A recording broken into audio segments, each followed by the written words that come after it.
Today I would like to share with you some of the best changes I've made to make my life better, whether that's making things easier, healthier, calmer, more fun, or just things I've changed to feel better on a day-to-day basis. These 10 things have to do with minimalism and self-care, and I will share with you why I'm so happy I made these changes and how they are still helping me every day, but also how you could make some of these changes yourself as well if you feel like they could be helpful for you too. Welcome back everyone, and if you're new here, this is a place where you can get tips and inspiration for living a simpler, happier, and calmer life. Definitely hit subscribe down below if you want to follow along here. I would love to see you again next week. And today's video is kindly sponsored by Skillshare, and I will chat more about them later. Intuitive exercise.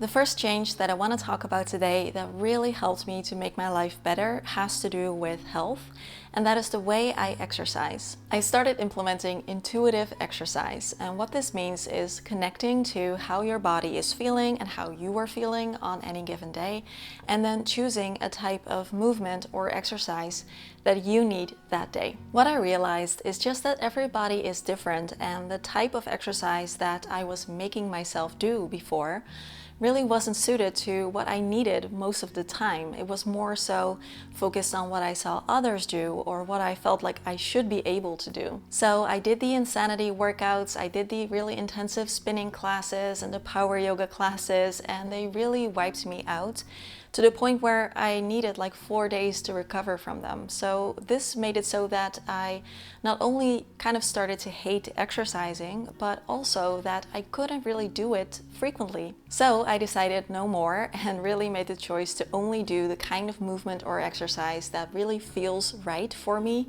today. And so on lower energy days, that can be going for a walk or doing like a low intensity yoga class, or on higher energy days that could be doing a dance workout or a HIIT class. Sometimes I feel like I have a lot of built up nervous energy, so I might do like a power yoga video. If there is one thing that I can do that always has an immediate positive impact on my mental health, it is exercise. And by choosing the type of movement or exercise that feels right for me on any given day, I can do something that makes me feel good. I can do it a lot more often as well, and it has now become something that I actually look forward to instead of dreading it.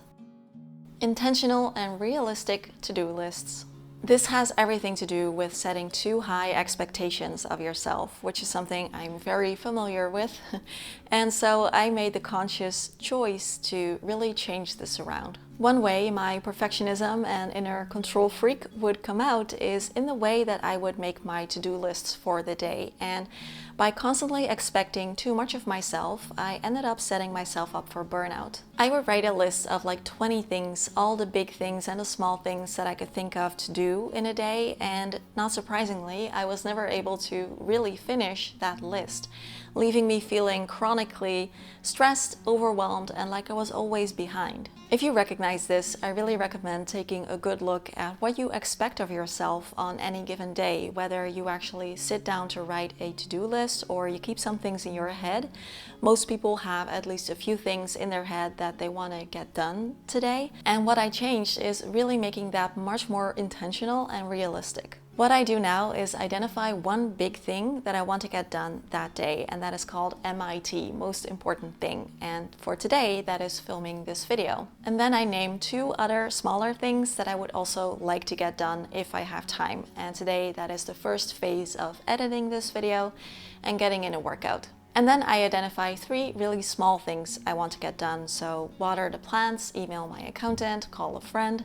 I don't have to name 3, but 3 is the max. Basically, if I get my one big thing done, so my MIT, then I'm happy. And so my list is very realistic, it's doable, it is simple, and it doesn't overwhelm me. After my burnout, I just never want to feel like I'm always stressed and I'm always behind anymore. So I would much rather have a very small, realistic to-do list than a list of 20 things. Changing the way I take breaks. What do you do when you have a few minutes to spare? Most of us will immediately reach for our phone, and I used to do that too. In a 2019 study, 414 participants were given a series of tasks and puzzles to complete while taking a few breaks in between, and these people were divided up into groups one of which was on their phone during their break. And the study found that of these people, their brain actually didn't recharge as effectively during their breaks when compared to the other groups. So now when I'm on my break, I make sure it's actually a restorative break. No phone, no laptop, no screens. And yes, this was difficult in the beginning. It took some getting used to it. But now when I go back to work, I actually end up feeling a little refreshed and sometimes similar to when I've had a cup of coffee. What I do kind of depends on how much time I have and how my mood is. For example, my partner and I sometimes take a tea break where we really just enjoy drinking a cup of Japanese green tea and really savor the experience. I might do a little workout, or if I don't have time, I'll just sit on the couch for a few minutes, stare out the window. The thing is that these restorative breaks don't really have to take that long. Even if you only have a few minutes, the difference is huge whether you spend those on your phone or not. So next time you have a few minutes to spare, I challenge you to not spend them on your phone or on a screen and do something else and just see how you feel afterwards, because I'm guessing it might be a bit better. Letting my home tell me what to buy. This next one has to do with minimalism, and it completely changed my life around. It helps me to shop with more intention, it helps me to save way more money, and it drastically decreased the amount of things I own. This can be summarized as not going shopping without a reason, or letting your home tell you what to buy. So this is the difference between going out and seeing what's out there and looking for things to want, as opposed to really only going out there to buy something new if you feel like you're actively missing that thing right now. Again, this is very simple, but it can change everything, because we get advertised to all the time. We get told to buy this and this and that all the time. And if you only look for things when you actually want them or actually need them, or you're missing them right now, then you can just ignore all of the other things, and it makes everything so much simpler, cheaper, and also, in my opinion, more fun when there is something that you would like to buy. Frequent and active decluttering.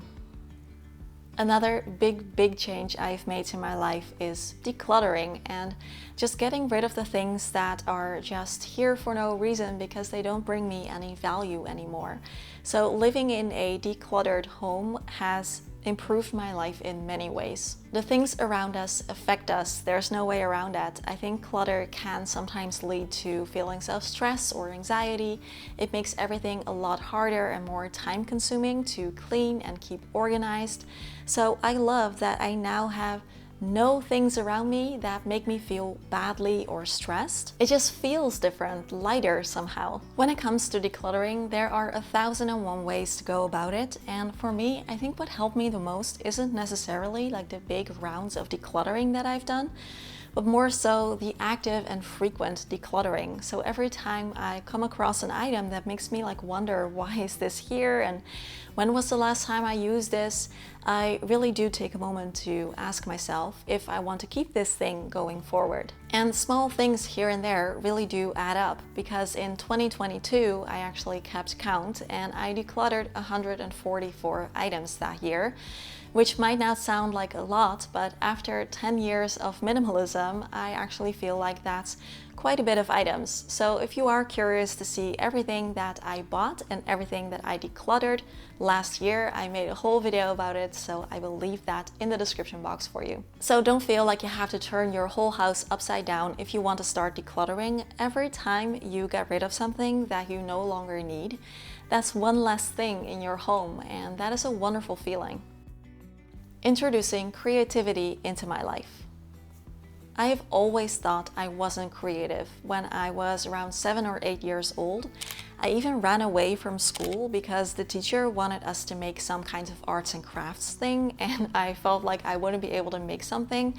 So I just basically got up and ran home, and I was just like, nope, I'm out of here. But I have learned that everyone is creative. It has way less to do with some kind of talent and way more to do with being able to just have fun creating something without listening to that voice, that inner critic telling you that what you are making isn't good enough. So introducing creativity into my life has brought me a lot of fun, and it also has given me more confidence because it helps me to let go of my inner perfectionist.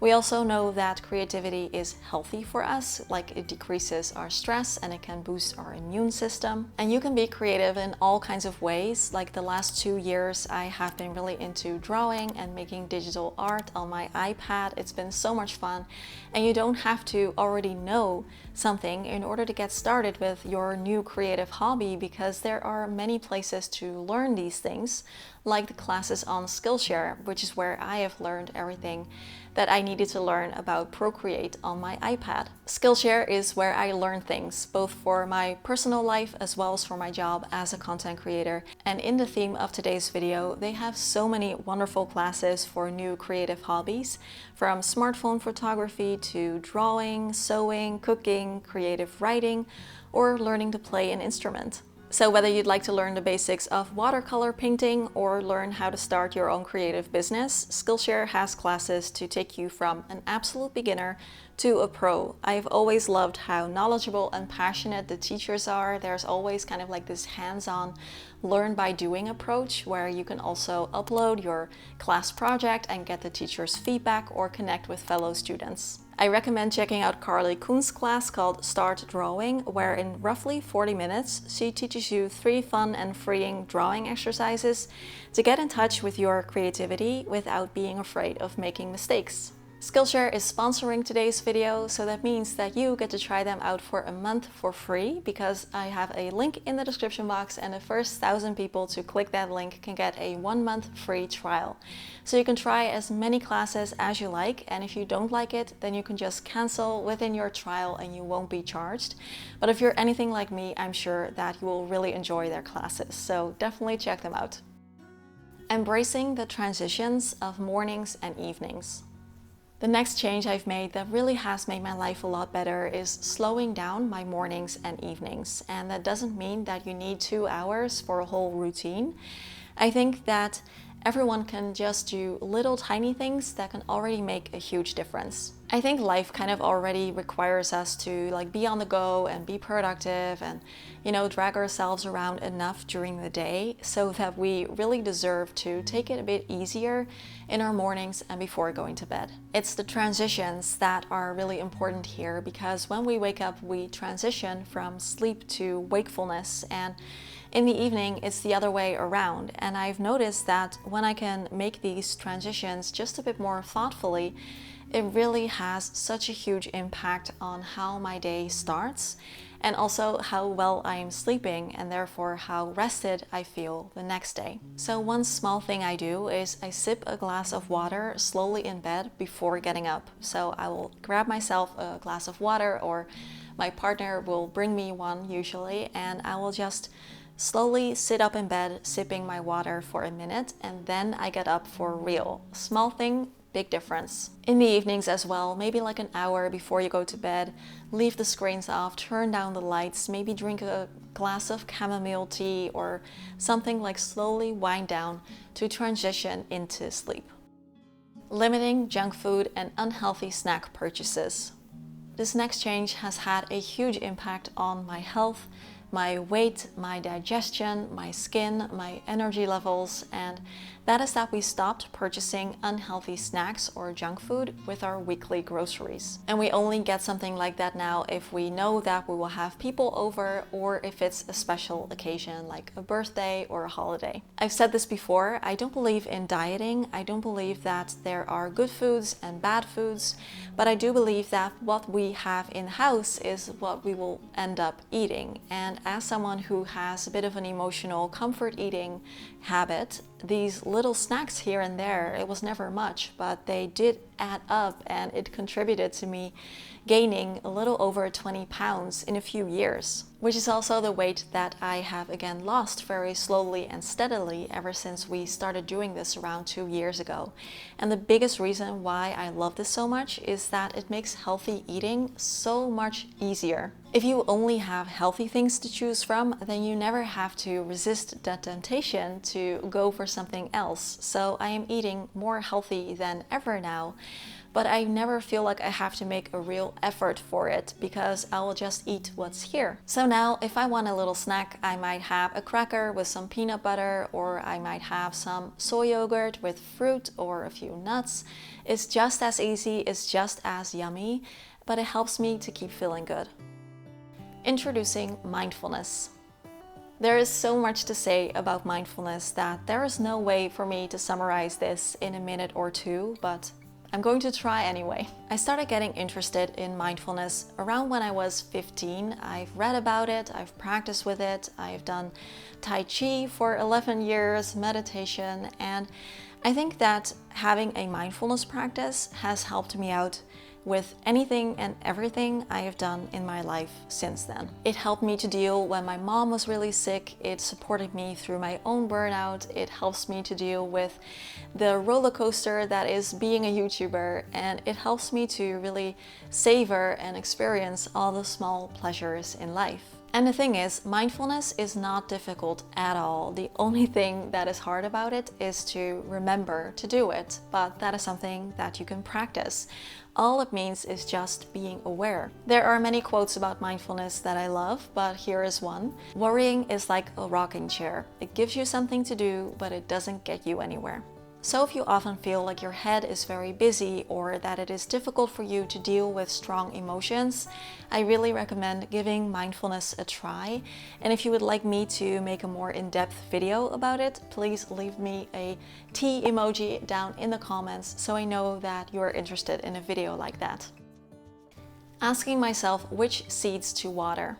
Now, so far the points I've mentioned have all been quite practical, and here comes one that is a little different and is a little harder to explain. This is something I learned from the wonderful, wonderful book, The Art of Living from Thich Nhat Hanh, and when I read this, it was really a light bulb moment for me because his writing is beautiful, but it also just really spoke to me. So the idea is that we all have this inner garden, and in that garden we have all kinds of different seeds. So we have the seeds for love, compassion, hope, and understanding, and we all have the capacity for happiness, as well as the seeds for sorrow, fear, anger, or jealousy. And just like with a garden, the seeds that you actively water are the seeds that will thrive and turn into flowers. It's this idea that if we always water the seed for happiness, then everything we do, for example, making a cup of tea for ourselves, can be done in a way that creates joy. Or if we always water the seed for jealousy,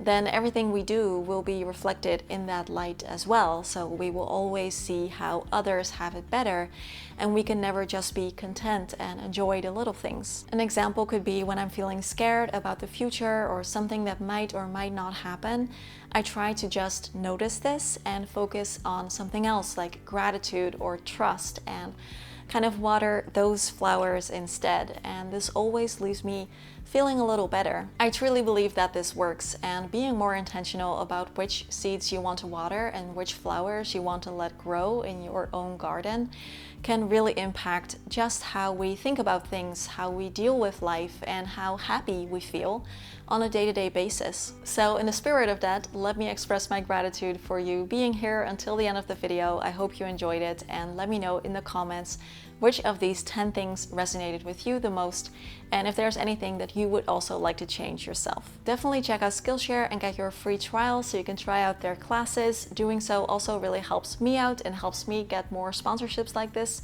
So link in the description box, and as always, questions, comments, conversations down below. Have a wonderful day, and I will see you all again next week. Bye bye. Alright, I have my MIT, my one big thing, done today. I feel good, and it's not even lunchtime.